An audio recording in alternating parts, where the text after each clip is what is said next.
DM2 Software's Vice President of Marketing and Sales. I would like to welcome everyone to today's What's New in CardLink 4.5.2 release. Before I introduce today's presenter, I'd like to go over a few housekeeping items. Because of the number of attendees we have on today's webinar, everyone's phones will stay on mute. If you have any questions during the webinar, please enter them into the question window you see on the lower right of your screen. We'll try to answer everyone's questions at the end of the webinar. If we're unable to get to your question, we'll follow up with you individually after the webinar. Today's webinar is being recorded. As soon as the recording is available, we'll post it along with the presentation slides on our website and our YouTube channel and send you an email to let you know when it's available to be downloaded. On that note, I would like to introduce Professional Service Consultant and resident in-house CardLink expert, Lisa Thiele, to give you an overview of what's new in CardLink. Take it away, Lisa. Good afternoon, everybody. On today's agenda is I'm going to give a short introduction, then I'm going to go through all of or most of the new and exciting changes that we've made to CardLock, and then hopefully I know of at least one person who is going to inundate us with questions, but I hope everybody's got questions. Okay. The West Coast is where the unattended fueling sites got their start with PacPride and CFN. And CardLink is where DM2 first emerged into the accounting software world. With just the basics, DM2 marketed their software to those fuel marketers that were PacPride or CFN franchisees, along with some municipalities that had private fueling sites. They all wanted a way to track the fuel that was pumped through their sites, and for the remote network franchisees, they needed a way to bill all of their transactions from their sites and from remote or foreign sites. You're going to hear me use both terms interchangeably, remote and foreign. They both mean a site that is not yours, where your customer goes to purchase fuel. It wasn't too long after DM2 started this before they were very well known in this niche market. Over the years, DM2's ERP programming has grown from just CardLink into a multifaceted offering spanning basic accounting to sophisticated operations and management reporting. During this time, the CardLock world has expanded exponentially. It used to be unusual for a marketer to belong to more than one network. Not anymore. In the past, if a client wanted to process more than one network, our only options were to set up the second network in a separate company or to resort to custom programming. And this programming had to take into consideration that the network site codes were numbered differently, the network product codes were numbered differently, and several other things that weren't immediately evident. Also, the networks themselves expanded, moving into the retail market, allowing their cards to be used at convenience stores and truck stops. Well, that opened up that can of worms that we all know as taxes, as well as pricing. How do you price a retail transaction is probably different than how you price a normal CardLock transaction. And backing out or adding in sales taxes had to be considered as well. The network started taking in comm data, Right Express, and other methods of payment. It gave you, the marketers, a lot of different ways to market your card offerings and sites. So we are pleased to introduce DM2's 4.5.2 enhancements to the CardLink module.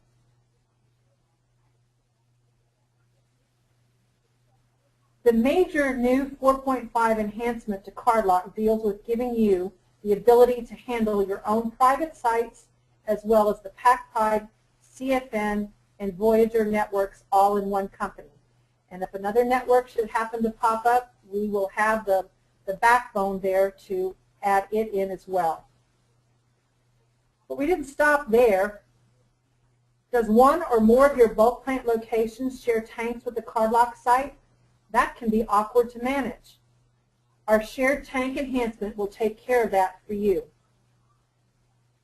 If you are in California or any state that charges sales tax based on where you deliver to and your fleet fueling transactions run through CardLock, You have to be able to charge the sales tax based on where you sell it, meaning that a CardLock site representing your fleet fueling bobtail truck will not necessarily have the correct sales tax rate for every location you visit every night. That's where our destination-based sales tax edition will help you. We've expanded our global remote pricing feature, giving you the option to ignore it for a customer or to combine that R-table markup with another markup or discount. The other big enhancement is our delayed costing. If you're trying to make sure that your cost on CardLock local transactions matches the cost that your inventory issues send to GL, you have to turn somersaults and jump through hoops to make sure that your inventory average cost and the cost on the CardLock transaction is the correct cost for the day you are processing. Our delayed costing will be a big help for this. In addition, we've enhanced our automatic charges, giving you the ability to charge fees at the account level, not only monthly or yearly, but also based on the customer's billing cycle, whatever that might be, weekly, semi-monthly, or monthly. Another small change was if you're a PacPride marketer, you'll be interested to know that CardLink now supports one of your cardholders authorizing more than one pump at the same time. I also picked up a couple of other little things that have been around for a little while that you may not know about. You can look at the customer's transactions from within customer maintenance screen or from the GL main menu, drilling down to look at the details of specific transactions. Do you have a need to charge a fee on each transaction? Maybe to recover a swipe fee that the network charges you? Or you want to bill a captive site a cents per gallon service fee? The site transaction fee can help you here. You will also see when looking at some of the screenshots that I will be showing that CardLink has also been moved to the new framework that you've heard us talk about for so many months now, just like the Sage modules. So now you're going to see grids and other screen changes on some of the changes. So, welcome to the new and improved CardLink.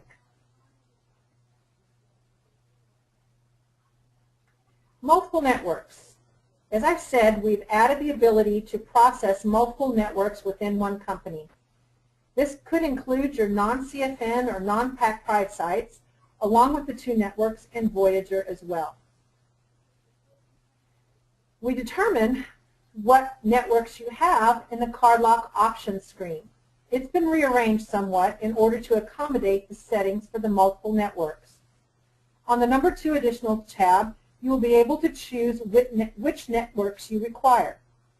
For CFN and PacPride, you will enter what you want the foreign sales card number to be, and because each card will be tied to a specific network, the card number can be the same on all networks and not cause a problem. Note also that you can have up to 5 different PacPride host IDs associated with your PacPride installations. Now, as we go through some of these screens, you're going to see that in addition to the changes made to the multiple networks, there were some changes made due to the move to the new framework. Because of the way the various different networks work, especially Voyager, we have now given you more flexibility in your product descriptions. It's been expanded to 30 characters. And because each network has its own product codes, we have set up screens where you will enter in the cross-reference to the CardLock product numbers. You'll see here that I've set up product 53, CFN product 53, pointing to the CardLock product 53. The PacPride NACS code 0053 is pointing to the CardLink product code 53. And my made-up Voyager product code 24 is also pointing to CardLink product 53. This wasn't really part of the change, but I was kind of excited about it, so I thought I'd show it to you as well. This price table screen has been changed because of the new framework. It now displays as a grid. You still have the option of saying that the price is for a specific site for all sites, or for a pricing region. But the best nice thing is that it will automatically open up so that you see the most current price in the file. It opens up to the line where you can make the next entry, and the line right above it is your current price. The cost table does the same thing. As part of the multiple network, and partly due to the move to the new framework, we have made several changes to the site code maintenance screen. One of the things that made managing multiple networks in CardLock fun is that we were running out of room for all the CardLock sites that might be required. If you are in California, you have to have a CardLock site for each of the sales tax jurisdictions.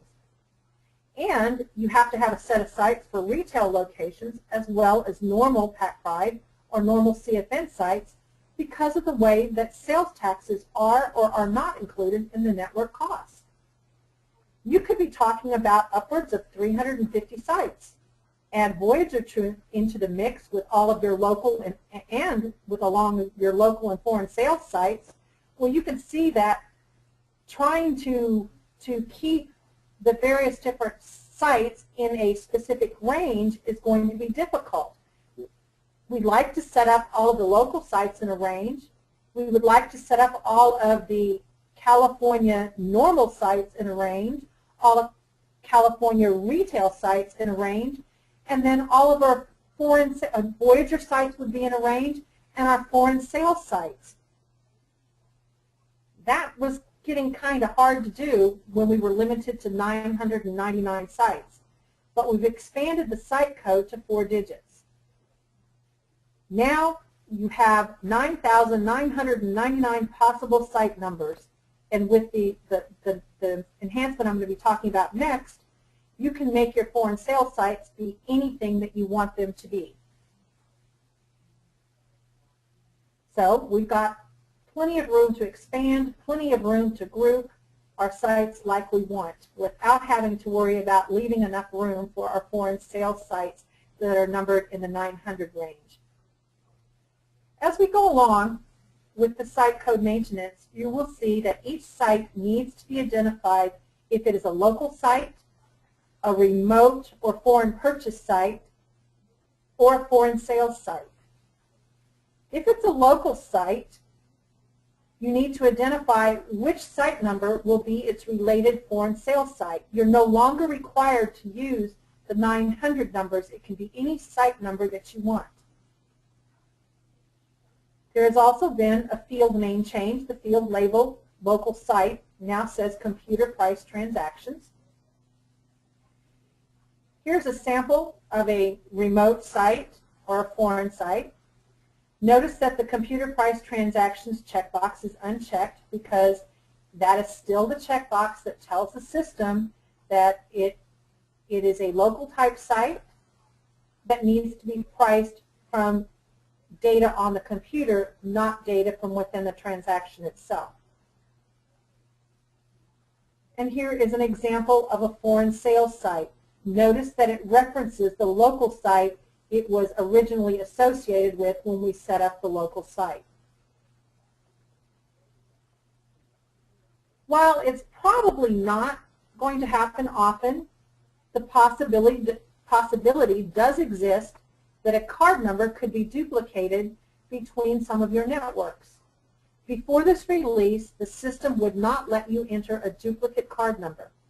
However, with our multiple network enhancement, you now are protected and are able to use a card number across each of your CFN, PacPride, and or Voyager customers.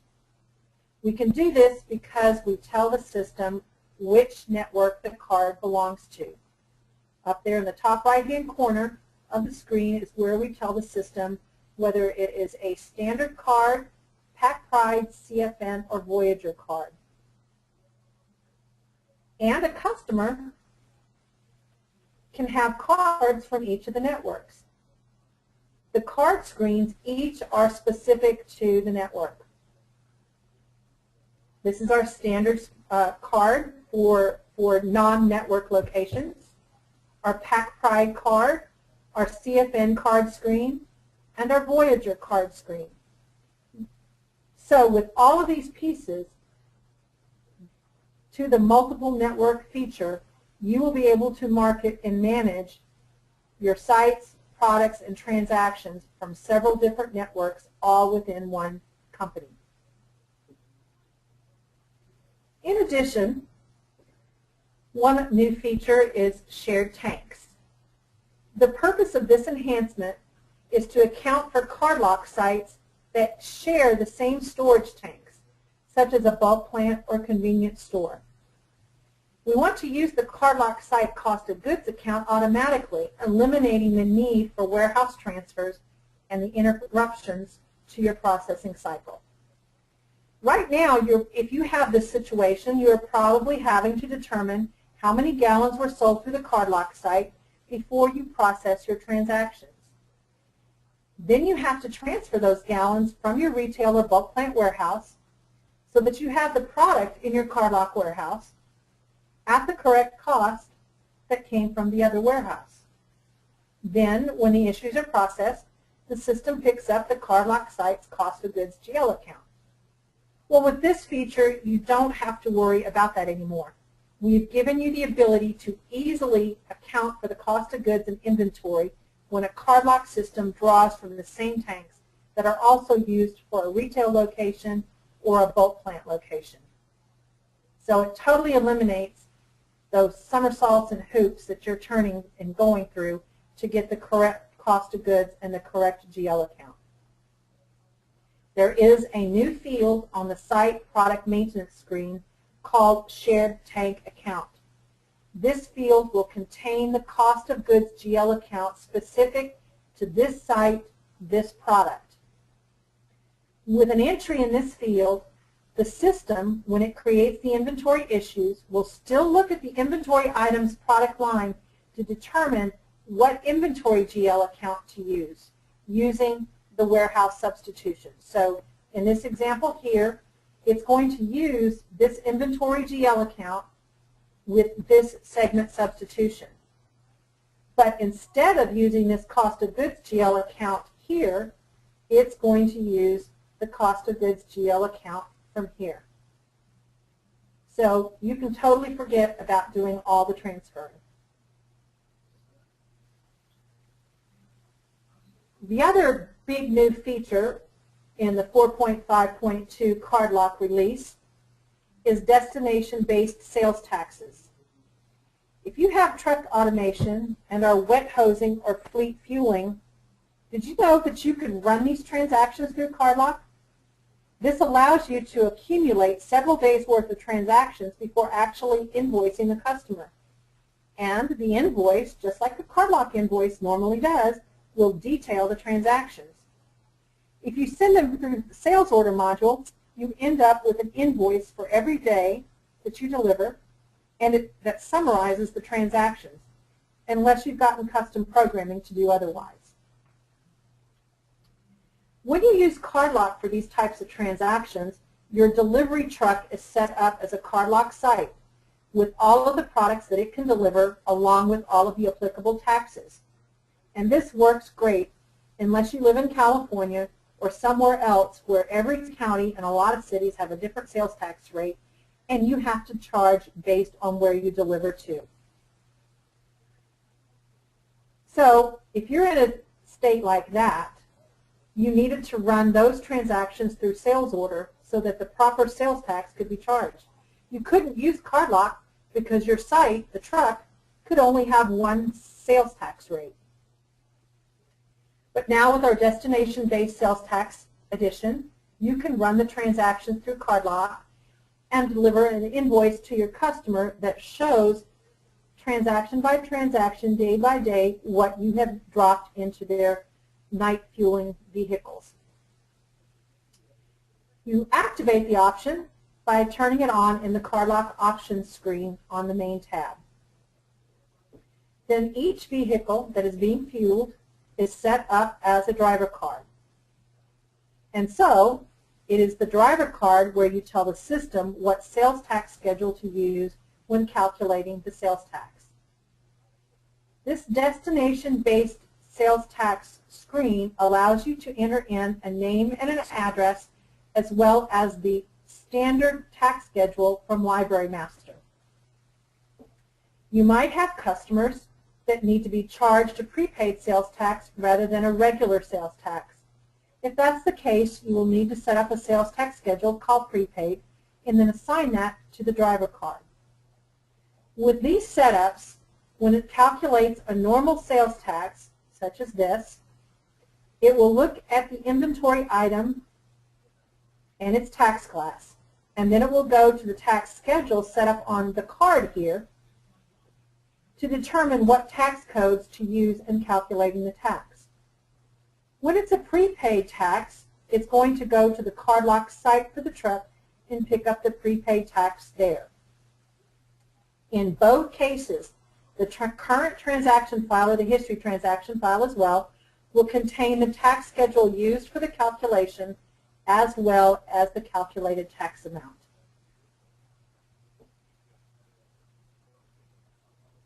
We've enhanced the R-table pricing somewhat. Remember that the R-table pricing allows you to put in a global markup for your customer's remote purchases, your customer at someone else's site. This markup can be for a specific date and time, and the default pricing when this is done is the R-table markup plus the network costs. If you wanted to price any other way, the system would still include the R-table markup. You could adjust it by adding an additional markup or discount, but it would always include the R-table markup. Not anymore. Now you can tell the system to ignore the R-table pricing, and it will use whatever pricing you have set up for the customer. This particular pricing would have used table P plus the 5-cent markup plus the R-table markup for the day. With the flag on, it will only use table P and the 5 cents. Another major change to the CardLink offering is delayed costing. One of the hardest things to do with CardLink is to make sure that your local transaction costs that are recorded to General Ledger are the same costs that you use on your gross margin reports, which come from CardLink. You want to be able to compare the financial statement margins with the margins being reported from CardLink. If they're different, which one's wrong? And how will you find that out? If you want to do it right, you make sure that all deliveries for yesterday are entered, and then you put the warehouse average cost into the site's cost table for that day. Then you process that day, and the issues would be created using that inventory cost and the CardLink transaction records, and both would have the same cost on them. But then, if you had several days to process, you had to start the process all over again with the next day. Pain in the rear, especially if you're having to wait on bill of ladings. You get behind in your processing, and you might need to get the transactions uploaded to your eCardLink website. This process can take you a while, which is why a lot of folks don't try to be as accurate here as they probably should be. But we've added a couple of features that will help to streamline this process. With the proper setups, you can delay the costing of the CardLink transactions until the inventory costing from your warehouse files has been updated. The transactions are processed and can be sent up to your eCardLink website, but the costs will be applied to the transactions later. When the costs are applied, that is when the inventory issues are created. This is an optional feature, so a new flag was added to the CardLink Options Integrate tab. This turns it on. When it is turned on, a new field becomes available on the CardLink site screen. This is where you define your costing regions. After processing your transactions and after you update your inventory costs, then you can go into the delayed costing update enter the date that you want to cost, and then review the data and update. So here, any transaction that I have out there with October the 7th of 2012 or earlier, those costing regions have transactions with that date or earlier in them. And I can choose which one that I want to process. So I choose the one called local, and when I do, it will print out a report. I can click preview or print, and it will give me a report that shows me the total number of gallons, the cost, and the number of transactions, and I can review the data for reasonability. If it's all good, then I come back into the screen, enter the date, pick the costing region again, and then click update. And now, at that point in time, then it creates the inventory issues for those 95 gallons at that cost, and even more importantly, it goes into the CardLink transaction file, and on those 4 transactions, it changes that cost to the cost that we just updated it to. So it could have been out there, that unleaded gasoline could have been out there for a cost of $3.01. But because of the addition of a bill of lading, the average cost in that particular warehouse went up to $3.04, and now we've just modified the cost on that transaction so that it is showing the same cost that got recorded to general ledger as the cost of goods. What are some of the reasons or why you would want to do this? Let's say you have sites in California and Nevada, and there are 2 people that are responsible for entering the bill of ladings for those 2 areas. Trying to coordinate that so that you can update your CardLink transactions is difficult. So you add a California region to all of your California local sites and a Nevada region to all of your Nevada local sites. The CardLink person comes in the first thing in the morning, processes your transactions, and sends them up to the website, done by 9 a.m. or earlier. Now you can turn your attention to getting the inventory cost current. When you've processed all of the California bill of ladings for yesterday, then you can run the delayed costing update, choosing to update just the California transaction costs. Then, after the Nevada bill of lading person finally gets their bill of ladings entered, then the Nevada transaction costs can be updated as well. This feature also gives you the ability to continue processing CardLink transactions over month end.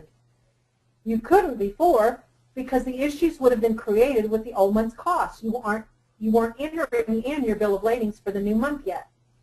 But now you can delay the creation of the inventory issues until the previous month is closed and the current month's bill of ladings have been entered. And you can keep on uploading those transactions to your website while you're waiting for the period end process to be complete.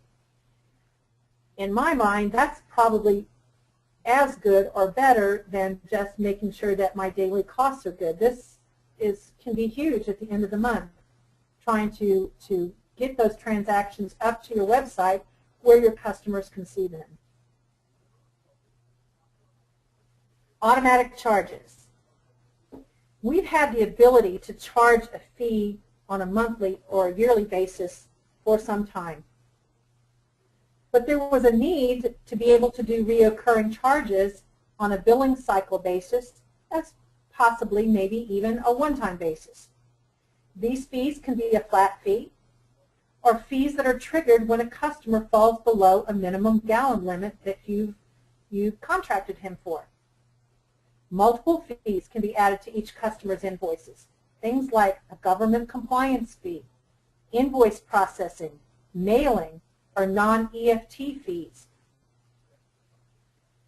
The charge can be set to a frequency of billing cycle, monthly, yearly, or one time. You will set the sales GL account and set the rate. If you want a minimum gallon fee, which can only be set up on a billing frequency, billing cycle frequency, Then you set the gallons and what the fee will be. So in this sample example here, I've said that if the customer buys less than 250 gallons in their billing cycle, they will get charged $50. Note that the flag, there is a flag there that will automatically set up this fee for new accounts so that you don't have to go in. If you decide that you want to start pushing people to EFT, give you the ability to EFT your invoices out of their bank account, you can set up an EFT fee and then set it to automatically, and so after that, every new account that you set up will get the fee. Now once the fee is set up, you can add it to the customer. Note that on the customer screen, you can modify the fee and or the minimum gallons. In other words, the fee is the default, but you can modify it on a customer-by-customer basis. How the fees are assessed depends on the fee's frequency type. Whether a billing cycle or a one-time fee is charged will be determined by the invoicing program. A monthly or yearly fee will be generated from the period in menu option automatic charge generations, which would need to be run before you print invoices. So basically the yearly or monthly fees will be done exactly as they have been done in the past, and we have given you the option of setting up a billing cycle or a one-time fee. A smaller feature that was added is that PacPride now permits their cardholders to simultaneously fuel multiple vehicles at a site, and DM2 has modified the PacPride version of the programming so that it will not try to treat these transactions as duplicate transactions. Now, for some things that you might not know about or just might need to be reminded of, I picked two topics: transaction lookups and transaction fees. Transaction lookups. Sometimes it's really easy to just process the transactions and accept what comes out of the system. It's just all so automatic. But it is really easy to let things slip past. You don't run the gross profit exception analysis report, the old pricing only option, because it's always good. But then something slips past and you start noticing that a customer's gross margin isn't what it should be. There are a couple places outside of any gross margin reporting that you may have that will let you see what's going on. First, we have got, because of the new business framework, we've got the history tab has changed somewhat on the CardLink account maintenance. You can see what the trends are. In this case, the customer is buying pretty much the same gallons every month, but something happened in June to the pricing. What could that have been? You can go to the Transactions tab. It's there in earlier versions, but it's changed a little with the move to 4.5.2. When you first go in, it is only showing the current transactions.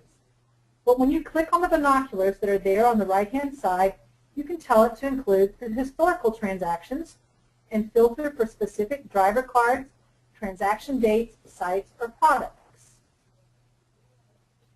And now we have everything. Then you can double-click on an item and see what is behind the price, cost, and gross profit on the transaction. You can get the same information from the main menu option, Account Pricing Inquiry. Screen looks a little bit different.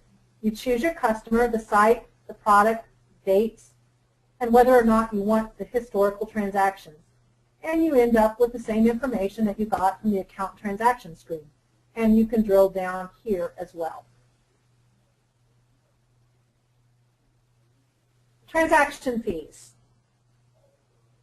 This has kind of been in my mind lately because I've been working with some folks that are really interested in getting this working for them. Transaction fees allow you to create global fees at certain rates and then apply them to your transactions. The fees can be set for specific sites, changing the rate for a site, or excluding a site altogether. and you can exempt a customer's account. The fee can be a flat rate per transaction, a cents per gallon fee, or it can be a percentage. Now, what would you use them for? Well, maybe to pass along the swipe fee that the network is charging you. Maybe some of the baby fees that the state is charging you for or expecting you to collect. Maybe a freight factor. Or maybe you have a captive site, a site at a customer's location. They own the fuel, but they want you to provide an invoice that tells them what drivers and vehicles are fueling when and for how many gallons. Well, that's a service you are providing, and you want to charge a transaction fee for it, maybe a 2 cents per transaction.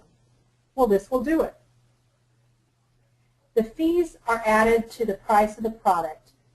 Base price plus markup plus fees plus taxes plus any quantity breaks, and then it will calculate the sales tax on all of that.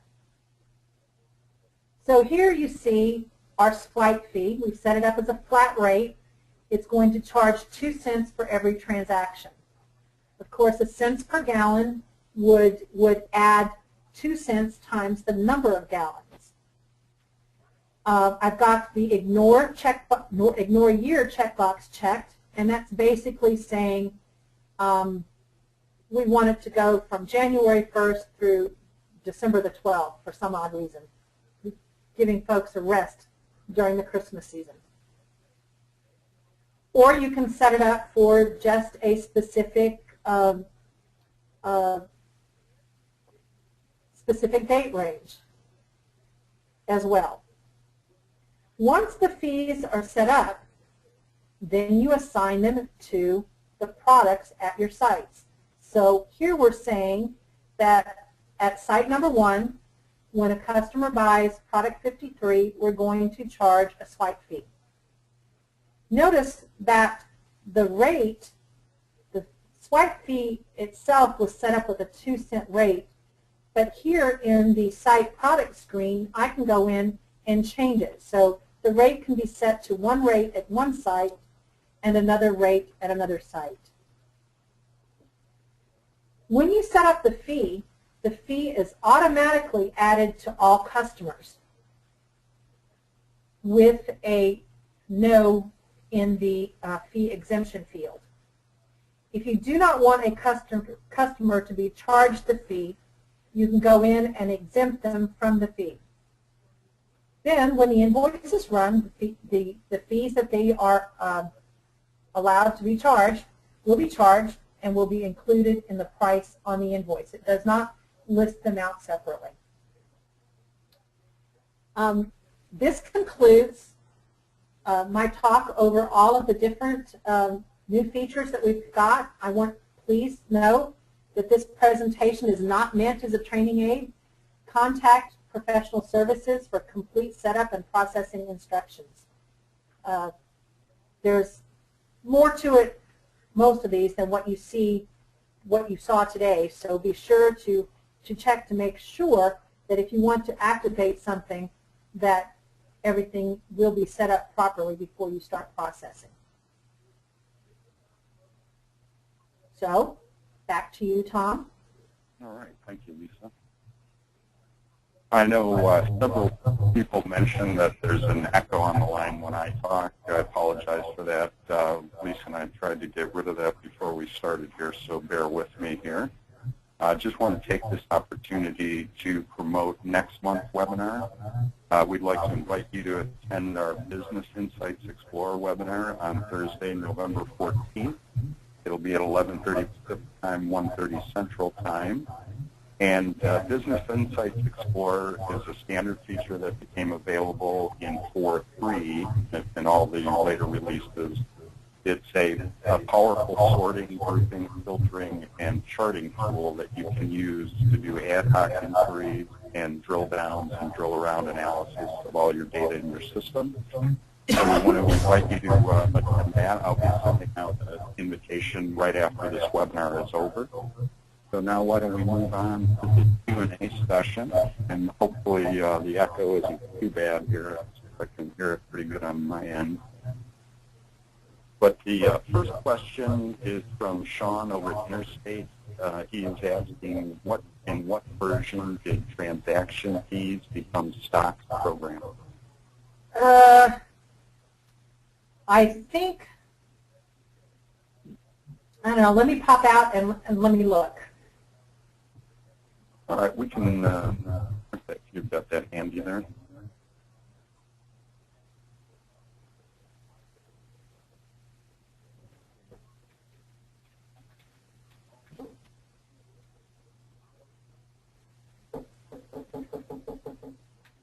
I've only looked it up 3 times today, and I still can't remember. There it is, 43.3. All right, very good. Got another question from Sean. He said he may have missed it, but is the department sort on card still going to be available in the card maintenance screen? Yes, it will. Okay, thank you. All right, another question from Sean. Is there a time frame on delayed cost? For example, discovered a BOL has wrong pricing a week later. Can we update the cost again?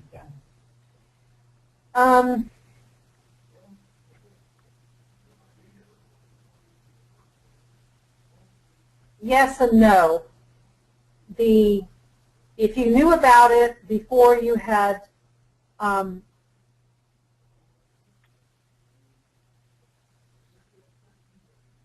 you know, I think before I answer that, I better verify. I'm not sure. I know that you can unapply the delayed cost, and you can fix and reapply. I'm just not sure of what the time sequence would be. So I'd have to get the answer to that just to make sure. Okay. We'll follow up with you, Sean, afterwards to let you know. And another question from Sean. Is the price level and table archived in CL4/CL7 now with the transaction lookup? I don't think they are currently in our 4.4 version. I'm not sure I understand the question.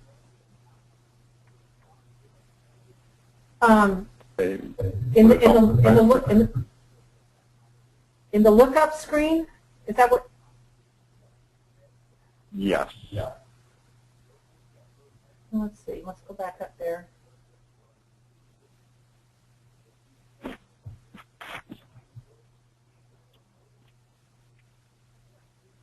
It should. This particular data here, I happen to know that they're priced off of cost, which is why price table is blank, and then they've got a price level adding to the cost. So if this is your question, then yes, in this version, price table and price level will show up in this pricing drill down. Was that the answer to the question? Did I answer the right question? Yeah, I believe so. We can have Sean contact us to let us know. Next one is from Rich over at United Fueling. He is asking how long will the current version be supported? That's a question, Tom, can you answer? Because I don't know. Sure. Well, we just released 4.5. Typically, we're going to support it for at least 2 versions beyond the current Sage release. Sage will usually make an announcement that they're discontinuing their version. For example, they discontinued support of version 4.05 several years ago, and we're still supporting it until the end of this year. So we're typically going to support it at least a full year beyond when Sage discontinues it.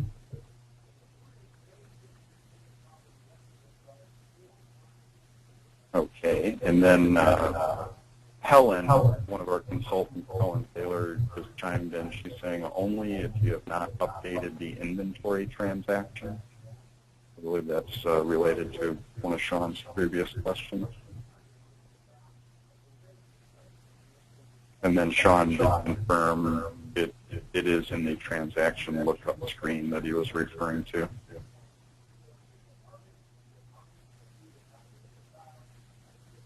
He's saying there were table and level fields displayed. Are they live or are they archived? They are going to be what was on the transaction at the time that the transaction was processed, because that is stored in the CardLink transaction file.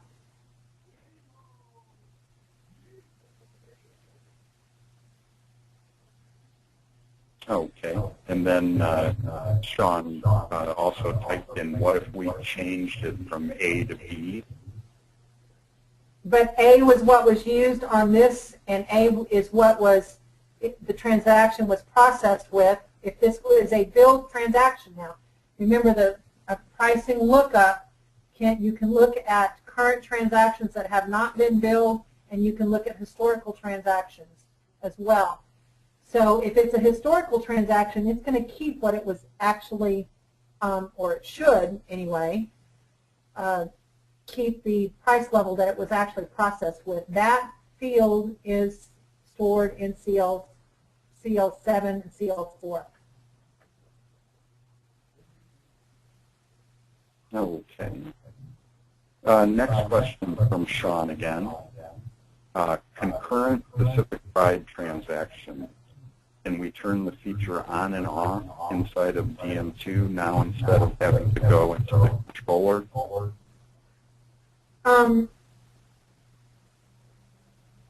I will have to check. I did a little bit of digging into that, but not a whole lot. Based on what I saw, our programming, it should be there. I don't think there is a flag that turns it on or off. But we would have to check. Okay, we'll confirm that for you, Sean.